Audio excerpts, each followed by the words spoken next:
Hi guys! Andito na yung minarinate ko ng ilang araw guys, yung barbecue nung isang araw. Alam nyo ba ang bango kahit dun sa loob ng ref, kahit nakatakip pa siya ng transparente. Oh, tingnan nyo ang bango. Grabe ang amoy.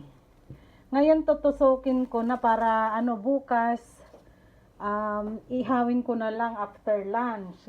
Ito yung binili ko pala sa Chino, 70 cents ito oh.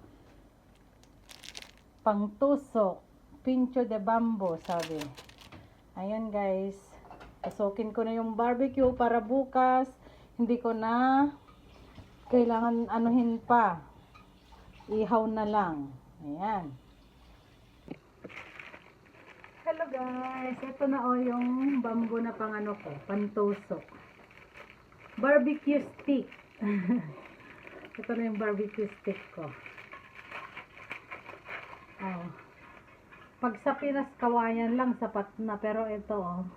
Tingnan niyo. Ang cute din, pare-parehas yung niya, yung size at saka yung taba niya, ganyan. Ngayon, umpisahan na natin magtusok. Naghugas pala ako wait lang, pero maghugas muna ako. Ayan guys, nakapaghugas na ako oh. Ngayon, tusok time. Kamayin ko na, malinis naman na yung kamay ko. O, tingnan nyo kumapal yung niya guys oh, kumapal yung taba niya. Sa may breast pala ito, yung nabili namin kahapon. Ay, kahapon nung isang araw pala, nung Saturday. Ay, ang lamig. Ang bango. Ang bango, ang bango. Sarap. Tusukin na natin.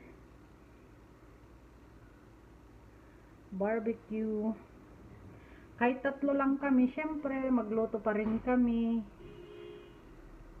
Pang celebrate ng Christmas. Ganun talaga. Ilang years na kaming hindi nakapag-Christmas sa Pinas, guys. Wala eh. Mahirap umuwi pag December. Mahirap.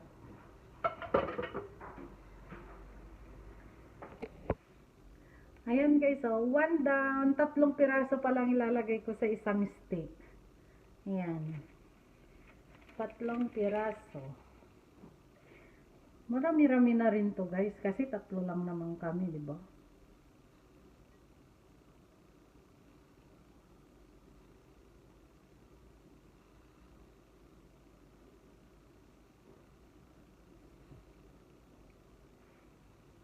Hello guys, at ito na nga yung tinusok kong barbecue kagabi, yung mga karne niya.